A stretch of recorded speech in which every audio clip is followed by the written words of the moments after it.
Welcome to From Adversity to Abundance, the go-to podcast for real estate entrepreneurs seeking not just to thrive, but to conquer with resilience and mental sharpness.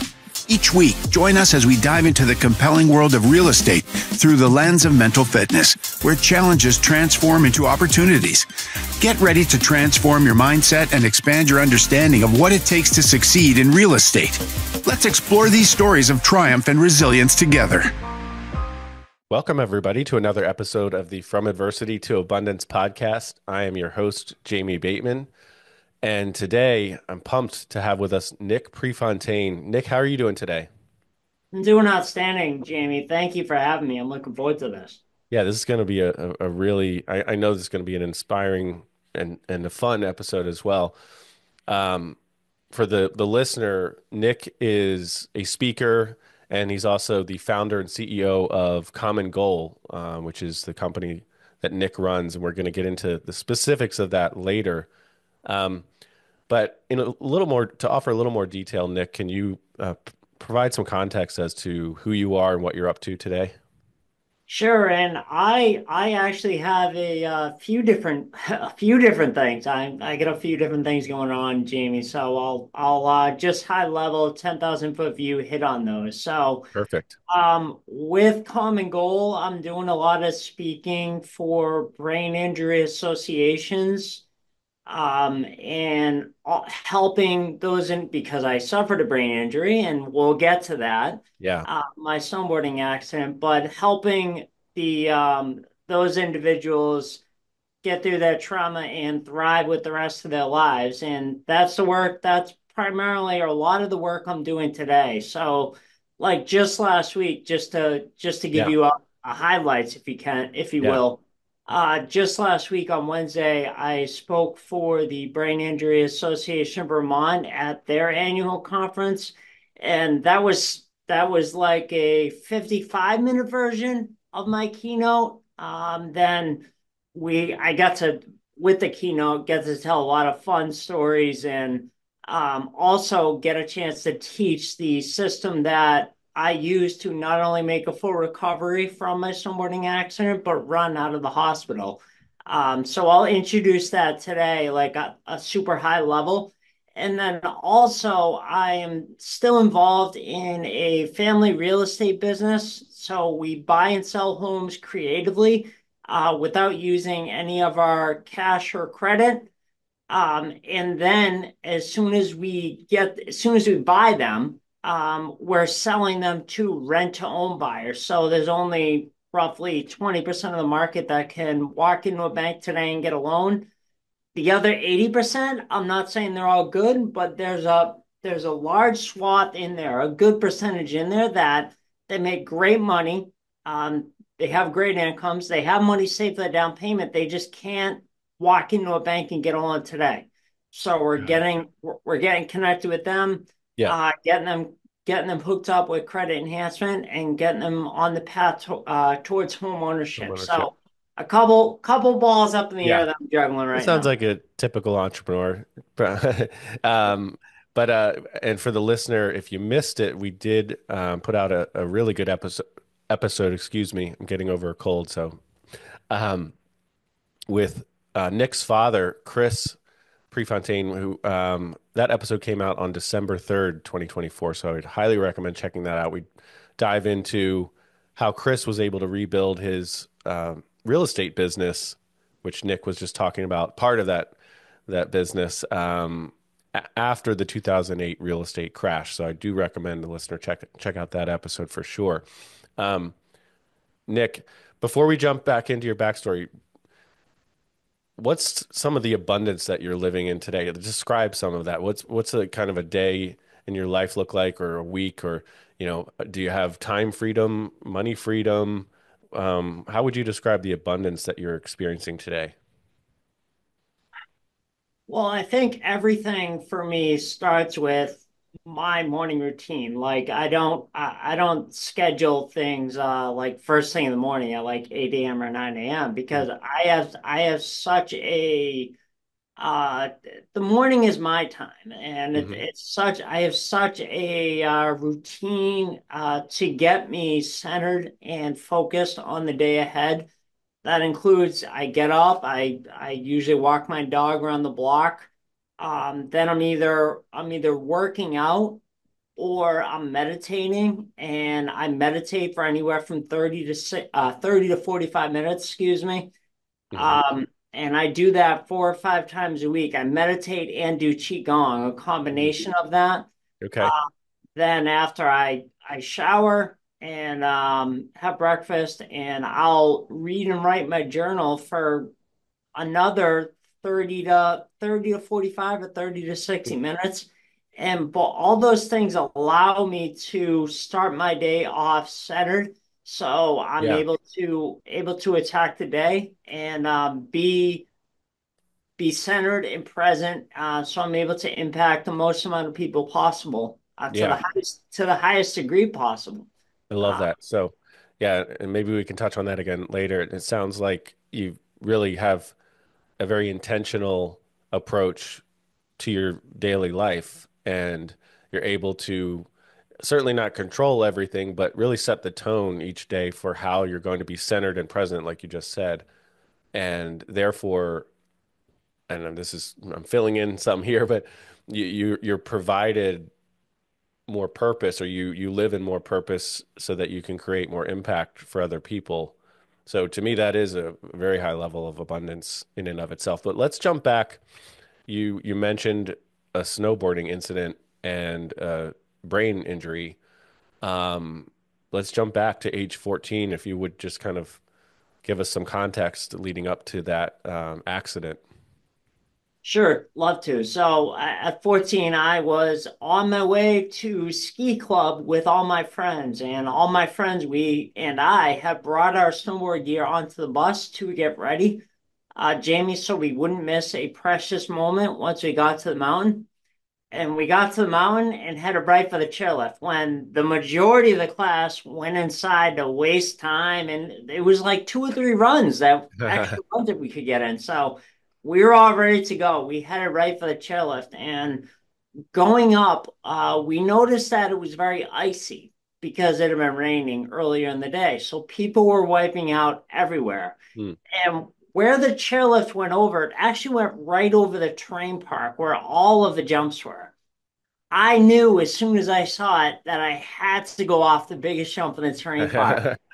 Of There, course. uh, there really wasn't even a moment in my mind of thinking, should I do it? Or maybe I shouldn't. I knew that was what I was doing. I Sure. mean, even down to the detail of I was already thinking about what we were going to be doing after I landed that huge trick. Maybe grab a burger and fries in the lodge, or we could head over to the other chairlift for some runs on those trails. I was just happy to be there finally. Sure. No, I was a 14-year-old boy once too, so I totally get it. Understand. Yeah. So I got to the top, buckled into my snowboard, took a breath of that crisp winter air, and confidently charged towards that jump with all my speed. And then going up to the jump, I caught the edge of my snowboard, which threw me off balance. And that's the last thing that I remember. Hmm. Wow. Okay. So, due to the severity of my injuries, they wanted to bring a helicopter to the mountain to rush me to the hospital, and they couldn't because it was too windy. So they sent in an ambulance. And out of the 6 paramedics, there was only one who could intubate on the spot. And I needed that to be able to breathe. Hmm. And he was one of the paramedics that showed up to the mountain that day. Wow. And there are still several things that I can't explain about that day, about the accident, but now I know one of them was the reason why I'm here with you and your listeners today. So no matter the severity of your trauma, your decision to take action is your first step. Something else I learned, and there's always three of them that it's like easy for me to remember Sure. that that I credit for being here today was although I wasn't wearing a helmet, the goggles that I had on, the snowboarding goggles, were thick and they had a lot of padding. Okay. Um, so I never would have fathomed that I would need them to brace my fall. Sure. I learned that not only did they brace the impact, as I continued to hit my head and continued to roll down the mountain, they moved with each impact to brace each fall between my head and the ice. And um, it's just Wow. it's insane for me to people that were there that day and doctors and everyone told me that that was one of the reasons that saved my life. That's The, incredible. the third thing, once I got to the hospital, the I was I was out. Listen, Jamie, I was out for the count. Sure. Um, the only people who were allowed in my room at the ICU were my parents because of the severity of my injuries. And the doctors came into my room to share the not so positive news, not so positive news, not so positive news, as I'm sure you can imagine, Sure. because hospitals have to give you the worst case scenario. However, they started to talk right in front of me because I figured, oh, he's in a coma. He can't hear us. And Right. my mom stopped them and she said, no, no, not in front of him because she understood that even though I was in a coma, I was still taking in information. Sure. So she made the doctors step outside the room. And then once they were there, once they're outside my room, they explained that um, I probably wasn't going to be able to walk, Wow. talk, or Wow. eat on my own ever again. They weren't even Wow. sure how long I was going to be in the coma. It No, was a I mean, partially sorry good. to step on you there. I mean, one, moms just have an intuition like that nobody else does, right? But and two, is this you recall this? Like you could hear all this, or this is from other people's version of events? No, I don't remember this. I Yeah, don't yeah, sure. any. This time is just Right. Just a come blur. on. Yeah, no, just gone. Gone. Got it. I don't. It's not even like it's not even like sleeping. Like literally, this is gone. Gotcha. Just gone from my life, gone from my Good. memory. So, they weren't sure how long I was going to be in a coma. It was a partially induced coma Okay. because they had to wait for the swelling to come down my brain Okay. because they were worried. The doctors were worried that if I woke up and panicked, the swelling would increase and I would have died. So, they had to put me into it's a partially induced coma. I was in the coma for 3 weeks. I really don't remember a month because they had to slowly take me off the medication and Mhm. everything. And Wow. it was at this point that I was transported to a rehab hospital in Boston. And that's where all my memories and my journey began. So Okay. I started to unknowingly use a system to not only make a full recovery, but run out of the hospital. And what I'll do is I can give Yeah, you and listeners a 10,000 foot view of that. And that'd then be great. if they're interested at the end, they can download the whole step system for free. So Okay. No, I uh, mean, and the just to reiterate, I know you know this, and maybe if there's a new listener out there, our podcast is meant to inspire, both inspire and provide practical advice, knowledge, wisdom, value to the real estate entrepreneur specifically. And we're going to get to that part of your story, and more so than we already have. But specifically about mental fitness and overcoming the mental tricks and systems, as you alluded to, mental approach to overcoming adversity in one's life. And, thankfully, not everyone is going to experience an accident like you did. But we all have different types of adversity, and typically those are health related, relationship related, or financial related, or some combination thereof. So, your story, as much as I hate that you had this happen to you, it's perfect for the show. So yeah, let's what kind of system sounds like you realized in hindsight that this was a system that you were using, but talk about that system and how you were able to really overcome in that short period of time, overcome that immediate adversity. sure. So each one of it, I can really illustrate each one of the letters. So S is support. It's an acronym. S is support, and make sure that you have the support of your family and friends right from the beginning.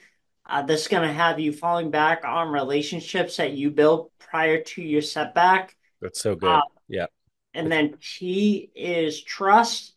Trust that once you take your first step, your next step is always going to be available to you. hmm. And this also starts with trusting that voice that we all have within ourselves. We're Mhm. just, a lot of us push it down or think about, oh no, that's not realistic. I wouldn't be able to do that. Who would listen to me?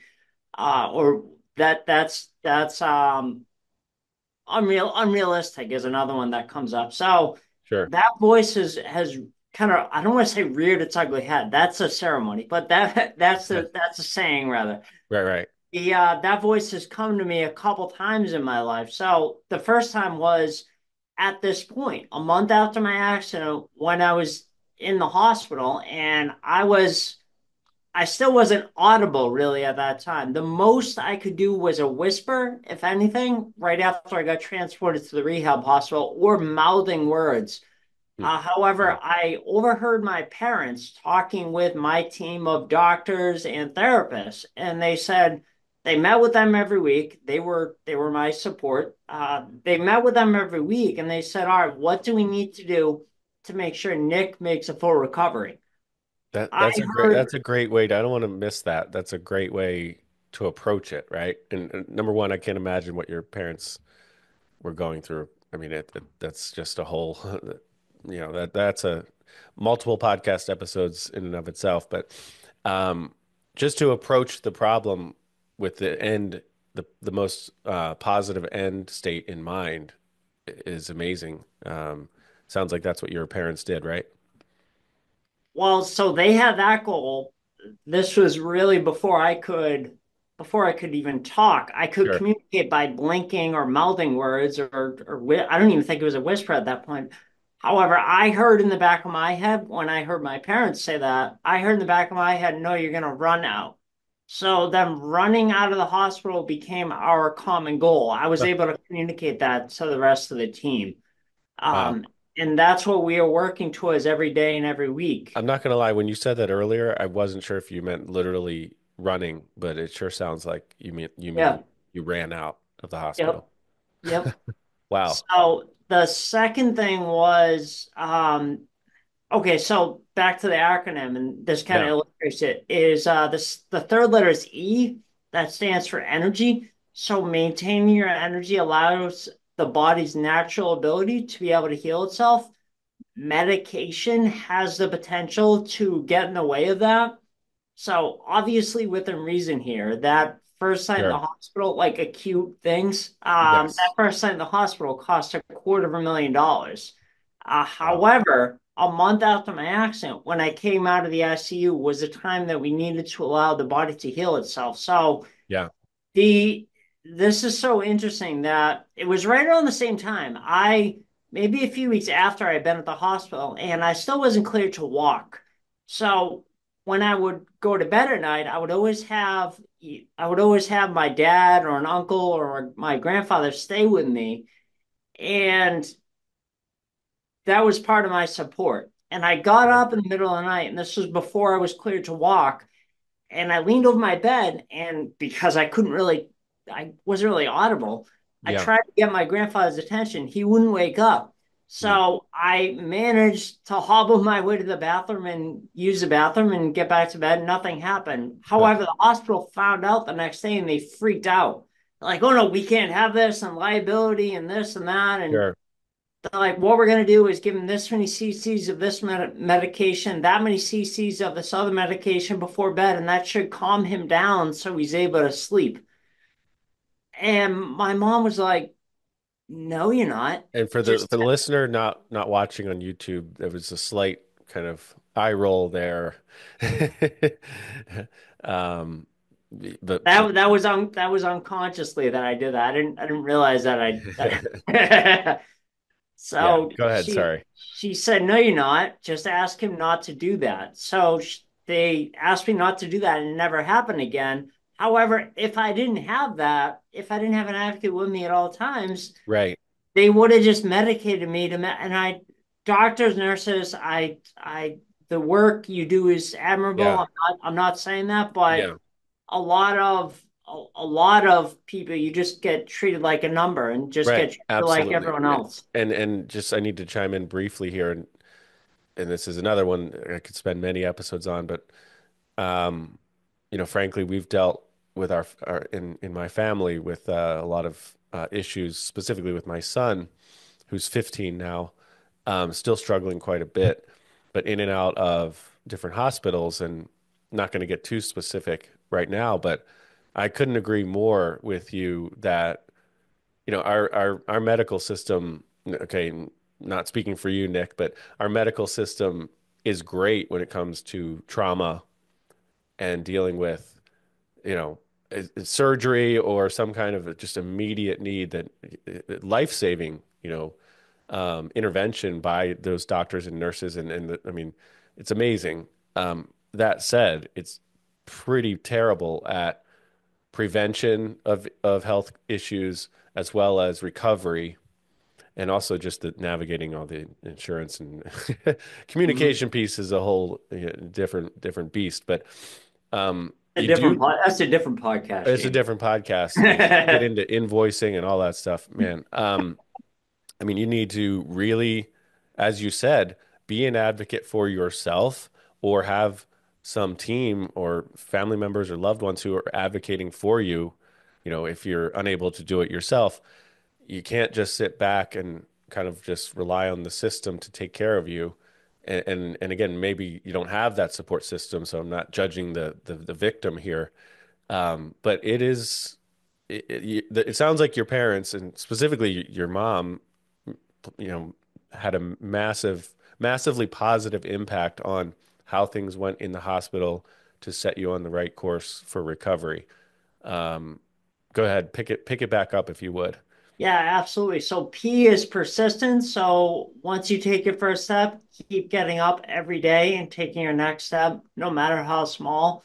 And by continuing to move forward every day, to do something every day towards your recovery, you are building an unstoppable momentum. And this is so important because people like will set out at the beginning of any journey, like, planning best case scenario and not account for any bad times or anything. There will be hard times. Like, I Absolutely. think that you have to approach anything with that in mind. And this, by doing something every day, especially at the beginning, you're building an unstoppable momentum to help carry you through the tough times. Absolutely. And again, you're right. And I think it helps. It may hurt in the moment to accept that we're all going to face adversity in the future, Mm. including you, Nick, including me, but it really helps to understand that when that adversity occurs, because it's like this, it's okay. I didn't know exactly how this adversity was going to materialize in my life, but here it is. So as opposed to being surprised or having that victim mentality of why is this happening? No, this was going to happen. We knew it was going to happen in some capacity. So the step system is 4 steps, STEP. S is for support. What was the T for again? I apologize. Trust. Trust. And then E is energy, and P is persistence. Is that right? That's right. You got it. I got 3 out of 4, so, Well, that's passed it. okay. That's passing. Yeah, that's passing. So if you fast forward a little bit, Jamie, less than 60 days later, I realized my goal of running out of the hospital. And really, it wasn't like my work was done. I had to continue to go to outpatient therapy for another 6 months, along with being tutored all summer long, 5 days a week, in order to continue on to high school with the rest of my classmates. And really looking back on it, it's a little surreal. And you and I were talking beforehand that um, I only 18 months later, after finishing my rehab, so I was only 16 years old, after finishing my rehab from my snowboarding accident, being in a coma and having to learn how to walk, talk, and eat again, I got my start in real estate. And that was door knocking pre-foreclosure doors. Okay. So, my job was to go to these notice of default doors, and I would, in Yeah. my mind, no, I didn't consult anyone on this, but in my mind, I wanted to go to the areas where I could hit the most amount of doors in a day. So those were some not so good areas of cities Sure. where but needless to say, because I had to go to school during the week. Unfortunately, Okay. I would have rather been working, but um, I I would hit these doors and I would go and talk to them anywhere 50 to 70 doors in a day.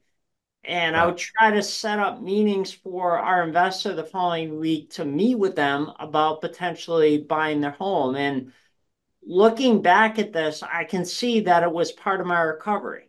So going door to Interesting. door, helping people out of their unfortunate situation. Wow. And So, and just to, you were 15 or 16 at this time? 16, yeah, 16. I just got my Okay. You 16, you my said that. driver's Yeah. license. Yeah. Got it. Okay.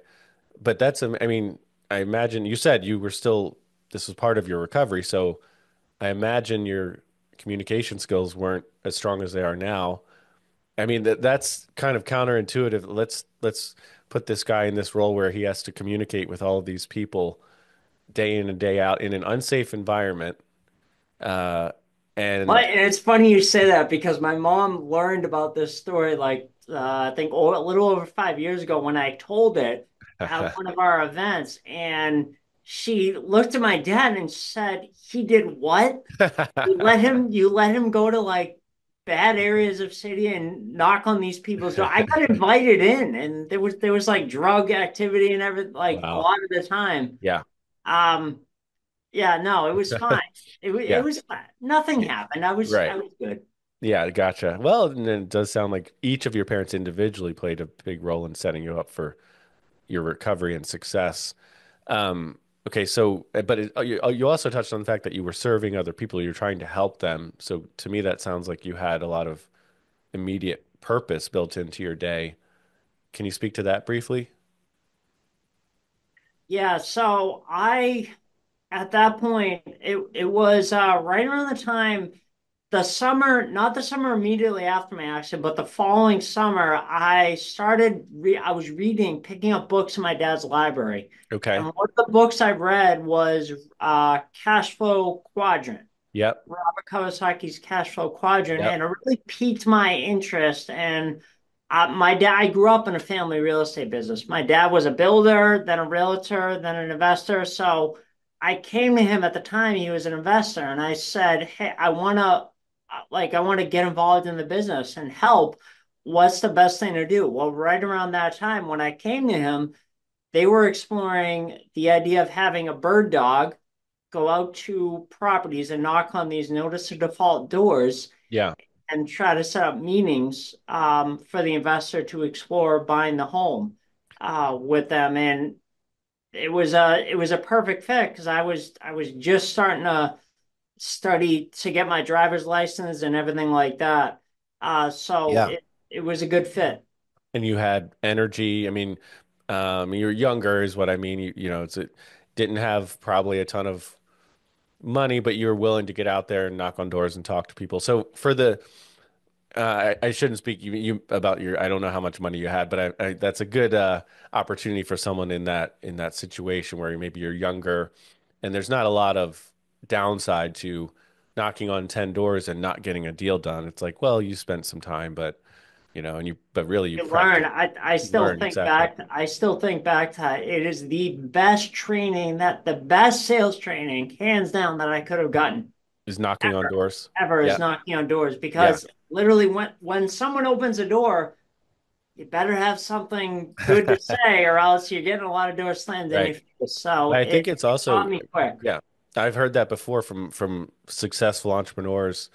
That's a great way of getting sales training and just communication training, and just skills that are very applicable. And I think overcoming that fear of rejection too. I don't know about you, but a lot of people are worried about, getting rejected or getting a no. And likely your success rate, you know, you probably got a lot more no's than yeses. Is that true? Yeah, and especially when I first started, because they just told me, okay, here's Nick, here's where you go and find these. I think the website at the time was massforeclosures.com. Here's where you go and find these notice of default doors. I don't even know if that site exists anymore. So Yeah, I don't know. here's where you go find these like where they're located. Yeah. Uh then after you knock on the door, here's your script that you say. And then the third thing, here's your leave behind that if no one answers the door, this is what you leave behind. So I just, I was like, my 16-year-old brain, I was like, all right, great, I'll go start. And I get a lot of doors slammed in my face. Yeah. And it was after that, after starting, because I don't think we have to have, everyone has to have all the answers to start. Uh, Right. and I think that's a Good point. mistake a lot of people make. After starting and not having success, my dad flew my cousin and I out to California to shadow the number one person in the country that was having success with these notice of default doors. Okay. Once I saw his approach and how much it differed from mine, like everything was like rehearsed, like down to the T. Hmm. And every little part about the approach. And not in a negative way, not to manipulate people or anything, Right. but I was encountering a lot of people had their walls up. Like, who's Sure. this kid? He's Right. 16 years old knocking on my door. Sure.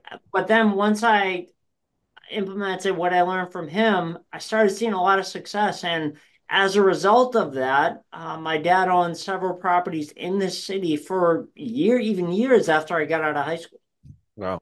I love that piece where you got to get started, right? No, you're not going to know everything before you get started. And two, someone else is doing this well, right? Whatever it is, if you're trying to be a wholesaler, if you're trying to be a flipper, if you're trying to be a long-term buy and hold rental property investor, whatever, someone is doing it well, and success leaves clues. So you don't need to have all the answers to get started, right? And you're going to fail along the way. Um, so just briefly, what did a deal look like if you zoom out, not from your perspective necessarily, but say from your dad's company's perspective, what did one kind of case study look like in that at Oh, that time? it was actually I couldn't even speak to it because it was a totally different time and it was prior to the crash of Gotcha. 2008. Got So it. it was a totally different strategy. It was buying homes like conventionally at that point, Gotcha. like 40, 50, 60 cents on the dollar. So it was totally different approach than what we're Sure. doing now. Yep. So Got it. really, I wasn't, yeah, I don't know. I'm not in a position Understood. to No talk worries. about that. Yeah. Yeah, I mean, and it's a good thing to highlight though, is that economic conditions change over time. And I talk about this sometimes that you're not going to be great in all economic environments right out of the gate, but over time, you develop different tools that you can use at the appropriate time, different real estate investing strategies. So, like you alluded to, that whatever you guys were doing back then probably wouldn't work now. But a lot of the sales skills, et cetera, certainly still apply. Um, so walk us through kind of 16 to, maybe 26. What did that time period look like for you? All right. So I'm going to what I'm going to do. All right. So I graduated school. I got my real estate license, started helping buyers and sellers.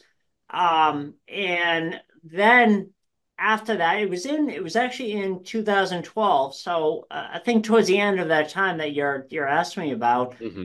was that I started to develop a just an issue with my voice, and Okay. I couldn't really figure out what was wrong. And I remember I went to my general physician. He looked at me, examined me, and was like, "You're fine. Nothing's wrong. All your levels are fine." Um, for sake of time, I'll kind of Yeah. gloss over it. The For the next year, I looked for answers. I went to all these doctors and allergists and everything, and no one could Specialists. Yeah. really, yeah, no one could really tell me what was wrong. And then I finally wound up in a voice specialist office in August of 2013. Okay. This guy walked in the room in Boston, walked in the room, heard me speak, and right away nonchalantly goes, "Oh, that? Yeah, we deal with that all the time. Go see the front desk and get scheduled for a Botox injection in a couple weeks." I Wow. was like, my mouth After was on the it's may incredible. have well, Yeah. Hit the may floor. have been on the floor. I was sold hook, line, and sinker. So I got scheduled. for a Botox injection, and I received Botox injections for 7 years. Wow. For 7 years, along with their higher level speech therapists. And it was towards the end of this time that I already referred to it, that someone that saw me spoke, and my mom heard me tell the story of knocking doors in Hmm. 2019. So that talk was, to that point, the longest time that I have ever spoken before. Okay. And that was like 15 or 20 minutes maybe. Gotcha. And Wow. that was a big deal for me at the time, and my voice was still strained, so it was almost like it was like hard to get the words out. That's how it Interesting. sounded. It didn't feel like that, but that's how it sounded. Interesting. So Okay. that's why I needed to get Botox along with speech therapy to kind of retrain my voice back to how it was before I developed any issues. So Okay. And that was all came back started with your brain trauma, I presume. they didn't, the You're not sure. specialist wasn't able to pinpoint it when it was like, I don't Gotcha. know if it's related, but I know in my heart, like Yeah. that I developed it because of my, like, I was more susceptible because of my traumatic brain injury. Gotcha. Um, but Got it. now I don't have to worry about it anymore. So it was then that someone saw me speak, and I was still strained at the time. And they said to me that I'm not trying to steal you from your dad and your family real estate company. However, if you're ever looking to fine tune your message and bring it to another level, Yeah. so that you have maximum impact and you're able to help the most amount of people possible, I can introduce you to a few coaches and mentors and help you get started. Hmm. Well, as I mentioned, I was still in the final throes of my voice issue, Yeah. so I wasn't quite ready yet. However, I hung on to her card until May of 2021, and I finally reached out to her. And Wow. the reason I reached out to her, Jamie, was ever since I graduated high school, I've always had this voice in the back of my head that's always saying, like, no matter how much success I'm seeing, whether it's listings or helping buyers or door knocking, whatever, is, yeah, great, Nick. But what you really need to be doing is telling your story from stage and helping trauma survivors to thrive with the rest of their lives. So that voice was always in the back of my head, and it just kept getting louder and louder and louder. And I thought, because I was at our events at our real estate coaching and consulting company that I do with my dad, Yeah. that I was scratching that itch. That, oh, okay, I'm telling my story from stage. I'm Sure. scratching that itch. However, it wouldn't go away. So I was like, Mm. there's something else here. So I finally reached out to that person that gave me her card after seeing me speak. She introduced me to her mentor, who's become my mentor. Okay. And on that call, I shared in May of 2021, I shared what I was looking to do and what my goals were and everything. And I said, do you think that's possible? She said, absolutely. And I said, all right, what do you think I should do? She said, the speaker salon, which is, I commuted to, she said, you get to commute to New York City for 6 weeks in a row. And then on the final week, you perform your talk that you've worked on for 5 weeks with Okay. like up to 10 other speakers.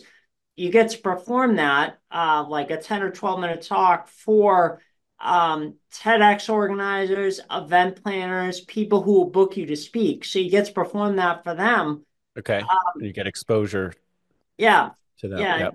And she said that that's 25,000. I said yes in a heartbeat. It was just a wholehearted yes in my soul. And then during that time, she pitched the idea to me what it would look like to work with her one on one in 2022.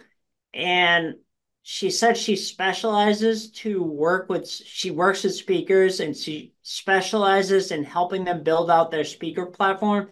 Hmm. Jamie, I didn't even know what a speaker platform was at that time. However, I just knew I wanted more of her just because Gotcha. I had worked with her for several weeks in this Sure. salon. So I said yes.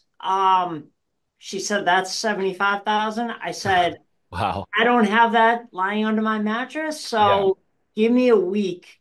I got to go find the money. And I went and applied for a loan and I got approved for 70,000 and came back to her and she said that she loves work with me already and she'll accept that. Wow. Uh, and the cool thing is that a month ago, almost exactly a month ago, November 17th, I paid off that loan. So Wow. it was a personal loan. Um, Yeah. it was about halfway done, but I paid it off last That's month. incredible. So I know from here it's in speaker platform. I didn't understand it. Yeah. She was the one that I have to credit for pulling the step system out of me. Okay. And because she said to me when I was working with her on one of our calls, she said to me, "Okay, so you got in your accident and you your parents are told you wouldn't walk, talk, or eat again, then you ran out of the hospital. How'd you do it?" Yeah. So Sure. I don't know. I don't know. I got up every day and just Right. kept working. She goes, "No, not good enough." And she kept asking me like Yeah. seven layers deep. And I was, Jamie, to a point where I was like, I don't know. Right. Stop asking Right. me to Stop keep it asking me. productive. Yeah. Well, I Yeah. think that's what a good counselor or coach, or mentor does, right? They know where to focus and where there's value. Because the fact is, most people, like we said earlier, most people don't have, don't go through this experience that you went through.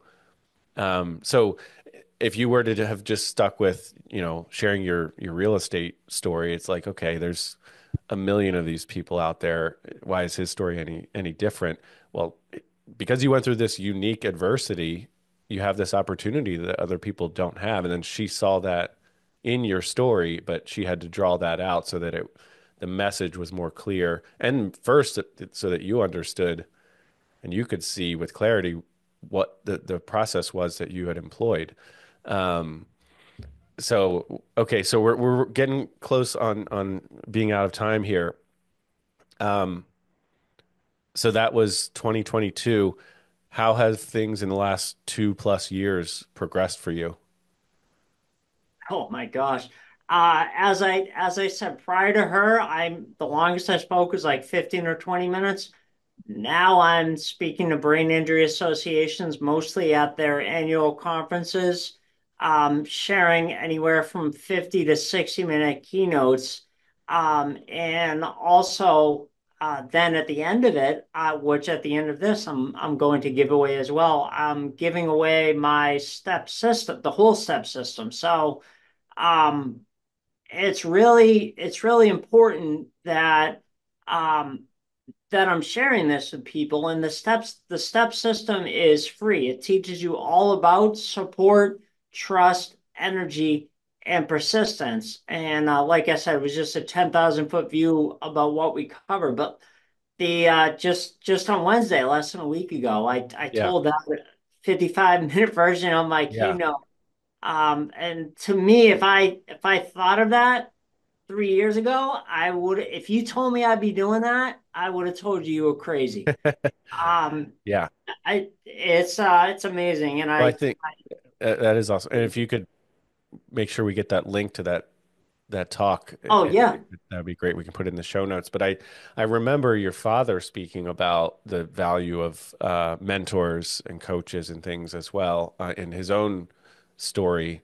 Um, but yeah, I don't think I've ever heard someone say they took out a personal loan. Well, maybe we did have someone, but that was maybe a $10,000, price. $70,000 personal loan. I mean, yeah, most people would say that's crazy, right? I mean, that's just you're digging yourself into a hole here and, for something you may never see any return on. But the fact that, I thought I would have been crazy. I'm sorry to jump yeah, in. no, Yeah, I thought I would have been crazy if I didn't do it. yeah, and I and it sounds. I mean, you've alluded to this a couple times, but that inner voice, and you talked about it earlier, but just kind of trusting your gut. Maybe not if it's just in the moment, immediately do whatever you feel like doing, but it sounds like over time you had this voice that wouldn't go away, this itch you talked about as well that you couldn't quite scratch. So you just knew it inside of you, right? I mean, so yeah, I think there's no one size fits all blanket, advice that we should be giving here. And it's not that everyone should go out and take a personal loan out for 70K and sign up with the next guru that, emails them. Um, There's a couple things about that I want to okay. comment on. So the as long as I'm doing this work, as long as I am following, and this is just for me, Yeah. this is my experience. As long as I'm following that voice Yeah. and that guidance, that inner guidance, that calling, um, I know that I will be taken care of financially. Mm, Uh, that it's not something that I have to worry about. And I think I've proven that right just in my work with Trisha that I've been doing and telling you a month ago that I paid off paid it that off. loan Yeah. and now I'm getting paid Yeah. from brain injury associations to speak. Like as long as I'm following that guidance, Yeah. I'll be taken care of. And it's because I followed it, there's no voice in the back of my head. So, I mean, that's evidence that I'm doing exactly what I was put on this earth to do. I love Uh, that. and it was almost like it was in myself. It was like a wholehearted yes when she asked me to work with her. And Yeah. I don't feel that often, but Right. it was like it. I'll You live knew the it. rest of my life thinking, oh, I could have done that once upon a time. I wasn't going to live my life like Yeah, that. for sure. You didn't want to live with that regret. Um, yeah, that's really good.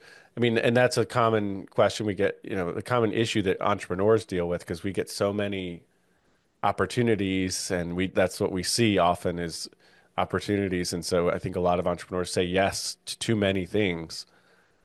Um, I'm guilty of that myself. And then you get watered down. You're not providing your best, you're not focused.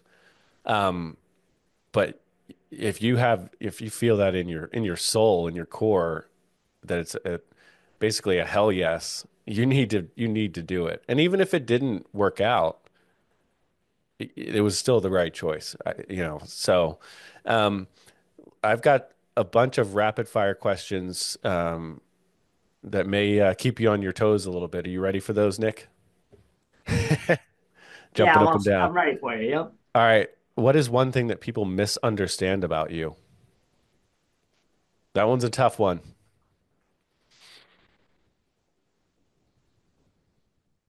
I candidly, I don't really care.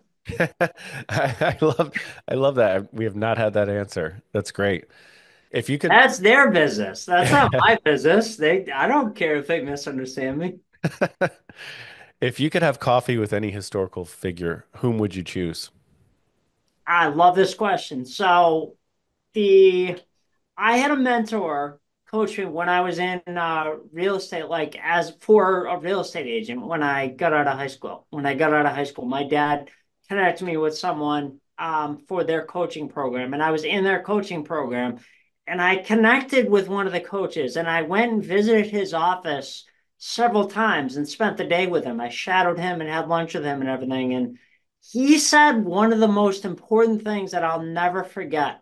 And that's he told me the inner workings. He said the head guy, because he wasn't the head guy. He told me about like the head guy, and he Hmm. was like, you think he's great, but his life is so screwed up. He's got like all these things going on behind the scenes, and he's a disaster. And for that, and this was like after I was just working with him. He started Hmm. his own company and everything. He said, no matter what, Nick, he said, don't put anyone, coach it like any coach, any Yeah. president of a company, don't put them up on a pedestal Mm. because Yeah. you never know what's going on Behind the scenes. below the surface, behind Yeah. the scenes. You never know what's going on in their life. Yeah. And that's why still to this day, I don't put anyone on a pedestal. We're all just works in progress. We're all Sure. just doing the best we can.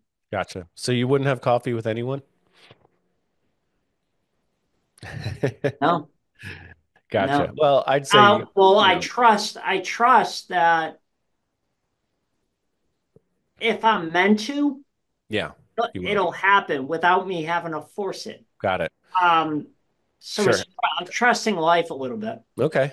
Letting go, not trying to control the outcome. I like that. I would say, and I don't follow this perfectly, but I agree with you that we're all created equally and we all have equal value. No one has more value or has it all put together compared to you or me or the listener. But, I can learn from anyone. And so someone is my superior. Everyone is my superior in a certain way, right? So um but anyway, I agree with you there. So moving on, if you were given $10 million tomorrow, what would you do with it, Nick?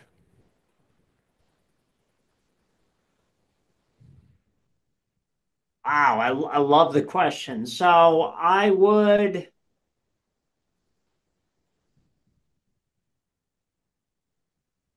would put a little bit of it, probably 1 or 2 million. I would put it in a brokerage account and or investments and live off of the dividends and everything that it produced. Yeah. And I think I donate the rest. Okay. Any particular cause that you donate to? What I'm donating to right now is zero wise, and Okay. it's all. I don't know if you've heard about it. It's Mm-mm. something called Ho'oponopono. Okay. I'm not Well, familiar. and if anyone's interested, it's an ancient Hawaiian healing technique. Okay. Um, if anyone's interested in it, you can go check out zero-wise.com. Awesome. And also, I am just recently talk about that voice on the side of your in Yeah. the back of your head. Probably within the last 8 or 9 months, or maybe more than that. I'd say the last year. I have that there was this voice. Talk about the voice in the back of your head. The voice started saying to me that I needed to be just reading the Bible. Um, Yeah. just from I went to an all Catholic a Catholic all boys high school Okay. and everything. I was baptized Protestant, but I was never Hmm. really religious growing up. Sure. And this voice was just saying I got to start reading the Bible. So I read a verse in the Bible every day, and part of that I was drawn to Joel Osteen, Okay. the Yeah. pastor. Sure. So that's where I'd be splitting up the Okay. money and Got it. donating to Lakewood. I think it's Lakewood Church and Zero Wise. Got it. All right. Speaking of books like the Bible, what is a book or two that you would recommend for our listener? All right, so the book that got me started on my journey was Frequency by Penny Pierce. I read it for the first time back in 2014. It is a deep book. It is very deep. Okay. Uh, I it's think I've all about heard of it. it's all Yeah. about mastering your personal vibration, and there's a lot of deep work and exercise in that. If you're gonna read it, you have to do the work.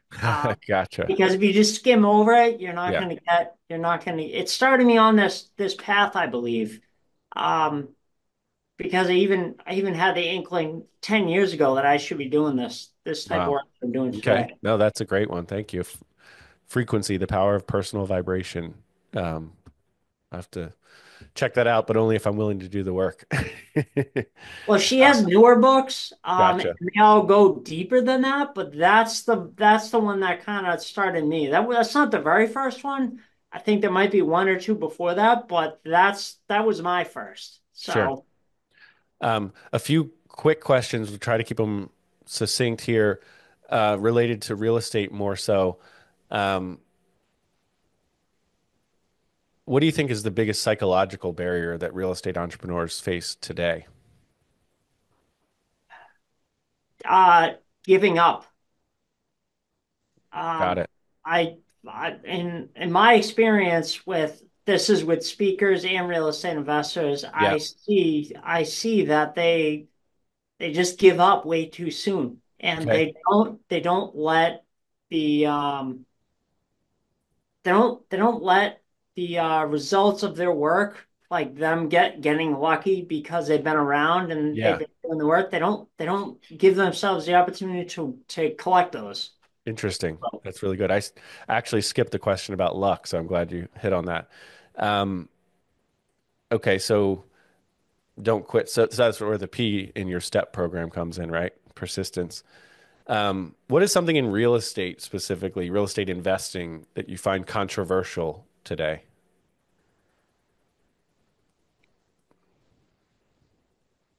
I know that the government and like all the regulators and everything said that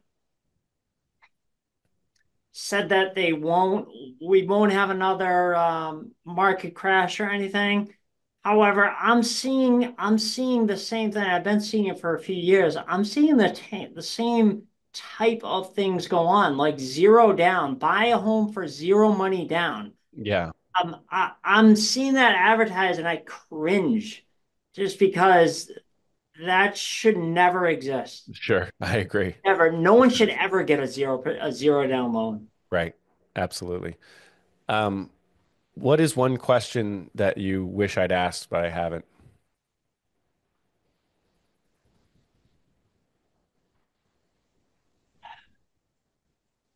If I could go back to any point in my life, what would it be? And the answer is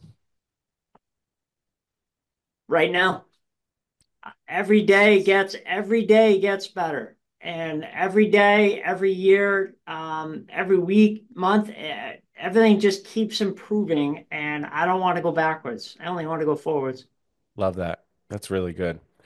In the final minute here, Nick, talk a little bit more about Common Goal. We've already talked about it, but um, what does Common Goal do exactly, and maybe how could our listeners work with you?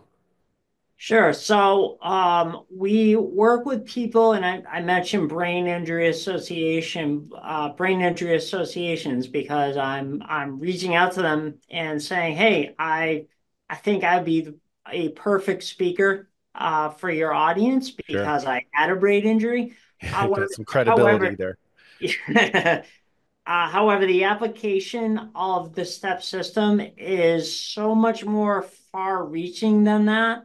Hmm. Just because I'm just starting out and it's a little less than 3 years that Common Goal has been in existence.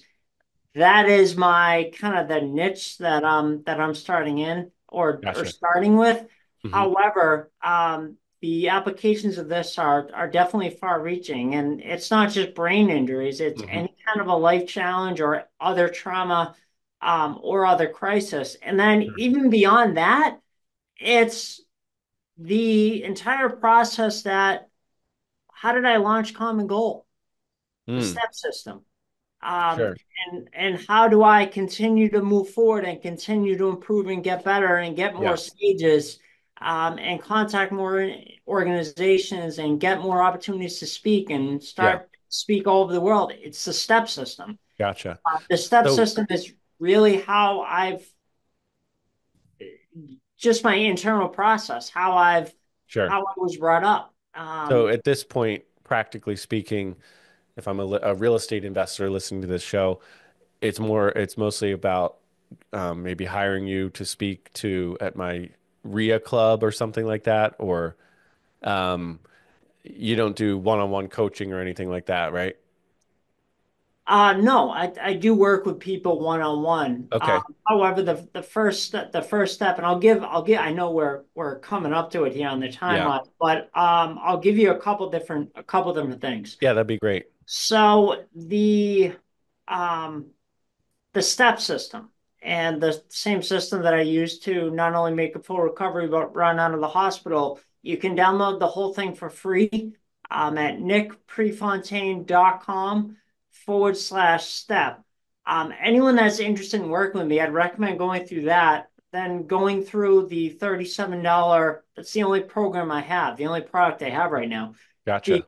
$37 step video series. And then Okay. that's not, I'm not just looking to just sell $37 products. I just want to be, I want to be speaking the same language so that when we work together one on one, Yeah. we can just really take off and really soar. Then if there's anything that I mentioned about, I know we only covered a fraction of Yeah. the way that we buy and sell real estate and Right.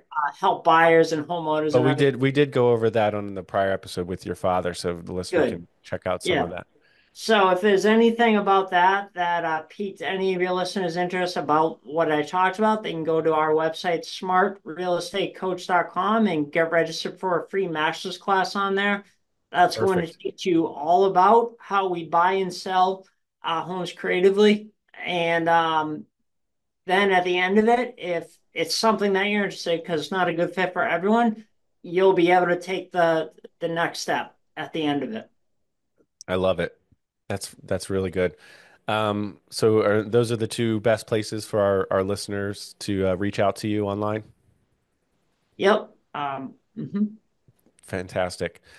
Nick, we're about to sign off. Is there anything else you want to throw in there? Yeah, I'd be remiss if I didn't say it. So, no matter what you're going through, there are a lot of people out there who are stuck or just they don't know what to do next.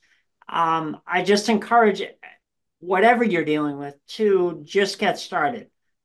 Because once you take your first step, your next step is always going to be available to you. But if you don't take that first step, you're not giving yourself the opportunity to grow and improve and get better. You're frozen. That's so good. And it points to the fact that you're not going to see the entire path right away, right? And the path will reveal itself along the way, but you have to take that first step and then that next step and then next step. So that's really, really good. Nick Prefontaine, thank you so much for being vulnerable and sharing about, a very difficult time that you went through and helping us, talk through how you overcame that, severe adversity. And with reflection, you've been able to develop the STEP program, figure out that's actually what you were doing. So thank you so much for sharing your story and impacting so many people and spending your time with us today. Oh, you're very welcome. This has been fun. I hope you guys had as much fun as I did. And thank you to the listener for spending your very valuable resources with us, your time and your attention. We did speak about coaching and mentorship. We do have a mortgage note investing mentorship program. If you're interested in learning more about that, please check out our website, labradorlending.com. You can click on the mentorship button. As far as our podcast goes, check out our podcast website, Adversity to Abundance, the number two, adversity to abundance.com. And we always love it if you leave a 5-star review or share the episode with a friend. Thank you all. Take care.